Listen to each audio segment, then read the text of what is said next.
Good morning, good morning, good morning, everyone. Mark Fuller, Free World Order.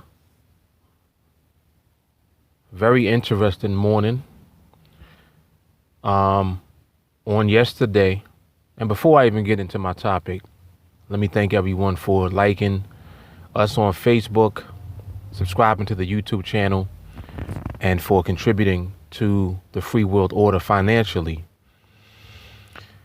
helping us to reach our goal of raising $1 billion to build the first resource-based city that will be moneyless. Instead of using money, we're going to use the resources of our planet to provide for all human beings who populate the city. That city will serve as the blueprint for future cities that we will build. And this is using the foundation of what the Venus Project has created as far as an alternative to our current system, which has proven that it's not working for the benefit of all human beings. It works for some people, but it does not work for all of us. We want a system that's going to work for everybody, and it's not going to be exclusive. But anyway, so early this morning, I'm hearing on different media outlets on television about the shooting. There was a guy in Las Vegas, 65-year-old white male, and I'm only saying that because I'm just giving the details of what actually happened. It has nothing to do with black, white, Arab. It doesn't make a difference who the individual is. What's important to understand is the reason behind why people do such things. But anyway, man was staying at one of the hotels on the Vegas Strip. I think it was the Mandalay Bay. He had 2 assault rifles, automatic weapons. There was a concert down below, a country music concert, if I'm not mistaken. I think it was 10,000 people in the crowd. Outside, from the 30-something floor, he fires down into the crowd with 2 assault rifles on automatic weapons. These are automatic weapons. Injured, I think, close to 500 people, and 50 people are dead right now, as of right now. Very unfortunate incident that took place right here in the United States. Las Vegas, a very popular place for people to go. I've been to Vegas several times. My wife's been to Vegas. Other family members of mine have been to Vegas. It's some place that people go to enjoy themselves. If something of this nature can take place, places where people totally would not be expecting, something of that magnitude to take place. It lets you know what you're dealing with as far as society goes and the way that people psychologically are not able to function within this society, because whatever drove that man or any person to inflict that type of violence and pain and suffering on other human beings, whatever that is that drives people to do that, that is what needs to be checked. That is what needs to be studied. And I don't think that our society is doing a well enough job studying these things, mainly because they don't even know where to start as far as looking into why somebody's even capable of doing such a thing. A lot of people would say, oh, well, he was mentally ill. And of course he's mentally ill as far as our understanding of what a normal mentally sane person should be doing as far as their behavior, of course. But you have to take into consideration what a person's environment is, what they've been exposed to, etc., to figure out how they arrived at a place where they feel compelled to do such a thing. And that's another need that we have in our society. And it's not really being looked into for the most part. Right now, this guy's dead. Then when they found him, he was already dead in the hotel room. So he probably killed himself or whatever the case may be after he did what he did. So there's not even an opportunity to actually sit down and hold on. Let me pause this for 1 second. All right, I got it situated now.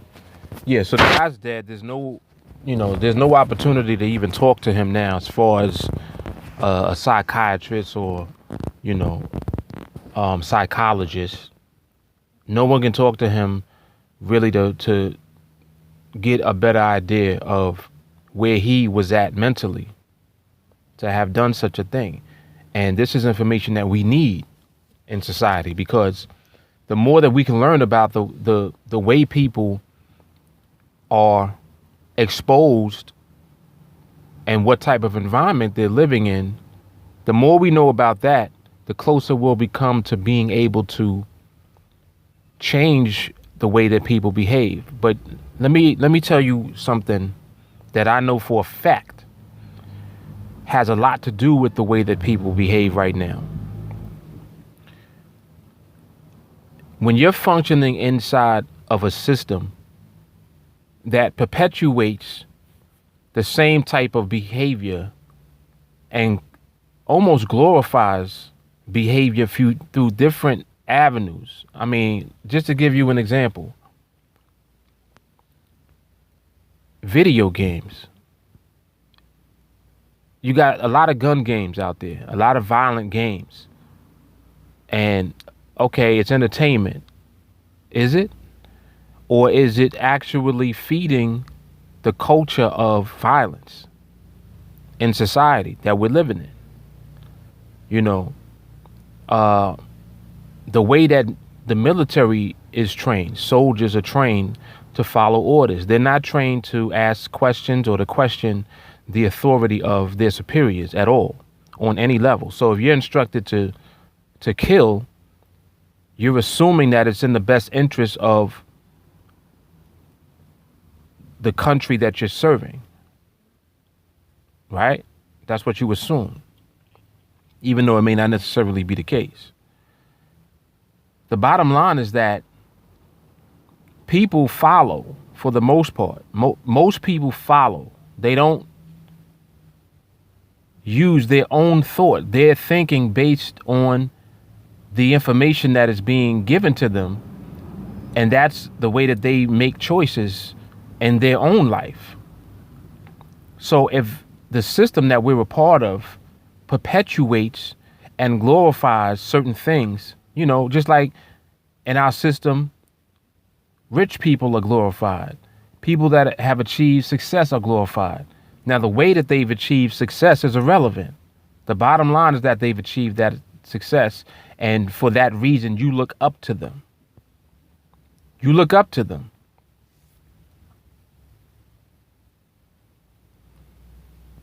And this is regardless of whatever it is that they actually did to achieve their success in this system. Now, as far as violence and things of that nature goes, the way that the media likes to feed information, they always try to make incidents where violence takes place, depending on who the individual is, they'll call it terrorism. If the person doesn't fit the description of who they want to project to you as a terrorist, they won't mention terrorism. Now, I'm just using this as an example. In this particular incident, this dude was not called a terrorist at all. Has not been called a terrorist. And this is more of a threat than what most people perceive to be terrorism. Where, they have this imagery in your head that they feed you where, terrorism is suicide bombers and, things that can get blown up, bombs, people walking around shooting other people, on the street. Oh, well, they were from this place, or they were of this ethnic background. So yeah, they are terrorists. This was a white guy from Nevada, 65-year-old man. What was his reason for doing it? You understand my point? So as human beings, we have to, for one, be sensitive to human life. That's first and foremost. And that's really what the topic was that I wanted to go into. I don't even know if I said that at the beginning or not. But are we sensitive enough to human life? Human life. In other words, this is all over the media right now, but people are dying every day. Like somewhere in this world, on this planet, people are dying every single day. The only time really that the media will focus attention is when it's an incident that is affecting the lifestyle that they want to perpetuate people to live under. Like the system really has an agenda behind it that drives the way that people behave. They want you to behave and to function a certain way. Just like this was done at a concert. See, they want to always be able to have concerts, to have, events and things for people to do to spend money, because they know that spending money and consumerism is the driving force behind the way that this system works. Whether it's something that's conducive to everyone or not, that's irrelevant. So in other words, if you don't make your way and fit into the system, then that's your problem. You're the one with the problem. But people don't ever question the way that the system is structured. When people have difficulty getting by and surviving, a lot of people have, and I'm not even going to talk about that in this video. I'm going to make a separate video. I want to go into talking about, people that have sick children, or people with conditions and health problems and things of that nature, chronic, diseases that they constantly have to deal with. They have a family member that's dealing with it, or it might be them themselves. There really is no relief a lot of times for people living under those conditions. And again, it's perpetuated by the way that the system is structured, because what I'm saying is that, if you work on a job, for example, and you have a relative, it could be your child, it could be your spouse, whoever it is, if they have a chronic disease or chronic illness, you now have to stop working, which is going to affect your income in order to tend to and take care of your loved one. And if your income is affected, that affects everything that goes on with you, everything. It might mean that you will go for some time not being able to pay important bills like mortgages and rent, like car notes, things that you have to pay for in order just to live in society, things that you need. And if anything comes along and interrupts the flow of that, it throws everything into mass hysteria in your household. And this goes on all the time. And people don't see how that affects the way that people are and the way that they behave, because it changes the environment that people are living in. So in the blink of an eye, your environment can be changed. It can be altered by something that takes place beyond your control. And then by that environment changing, it changes the way that you act. It changes your behavior.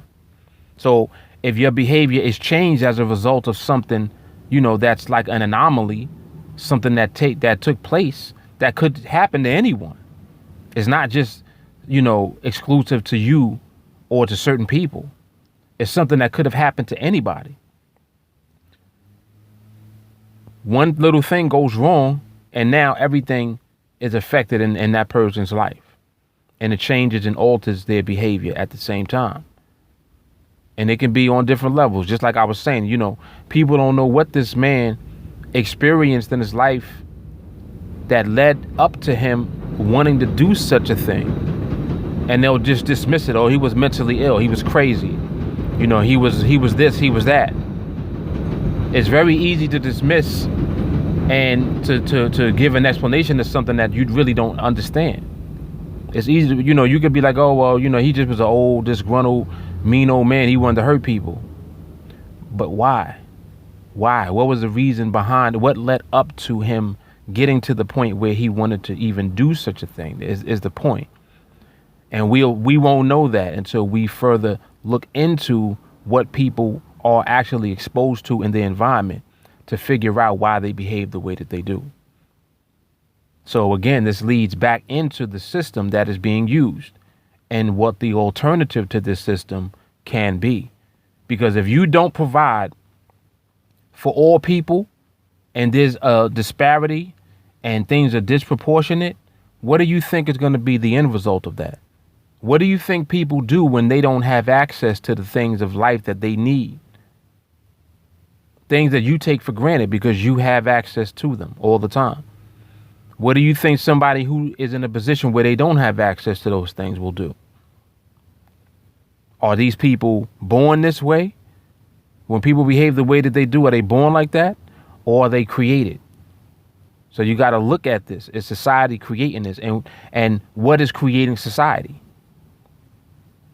It's the environment that the system creates that creates society. And then society produces the psychopaths that we end up seeing that can do stuff like what happened yesterday in Vegas.